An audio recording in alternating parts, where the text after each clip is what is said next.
ரொம்ப நாள் ஆச்சு சீஸ் கேக் செஞ்சு. ஸோ இன்னைக்கு என்னோட ஸ்டைலில் கேரமல் சீஸ் கேக். ஃபர்ஸ்ட் குக்கீஸை க்ரஷ் பண்ணிக்கோங்க. அதில் பட்டர் ஆட் பண்ணி இன்னும் நல்லா மிக்ஸ் பண்ணிட்டீங்கன்னா நல்லா செட் பண்ணிக்கலாம். நான் இன்னைக்கு சிம்பிள் மில்ஸோட சின்னமன் குக்கீஸ் எடுத்திருக்கேன். எந்த குக்கீஸ் வேணால் நீங்கள் எடுத்துக்கோங்க. நல்லா இதை ப்ரெஸ் பண்ணிவிட்டு அவனில் பேக் பண்ணி எடுக்க போகிறேன்.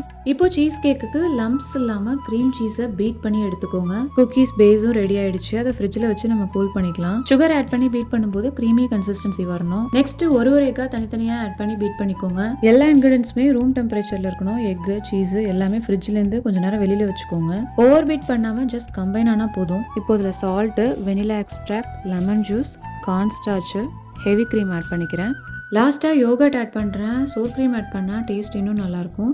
ஃபைனலாக எல்லாமே நல்லா கம்பைன் ஆகிற மாதிரி பீட் பண்ணிவிட்டு ஃப்ரிட்ஜில் கூல் பண்ணி வச்சுருக்கோம் இல்லையா, அந்த பேஸில் இந்த மிக்சரை ஊற்றி பேக் பண்ணி எடுக்க போகிறேன். இதோட மெஷர்மெண்ட்ஸ்லாம் டிஸ்கிரிப்ஷனில் கொடுக்குறேன், செக் பண்ணி பாருங்கள். ஃபைனலாக கேரமல் சாஸ் மேலே ஊற்ற போகிறேன். அதை நாளைக்கு வீடியோவில் பார்க்கலாம். பை.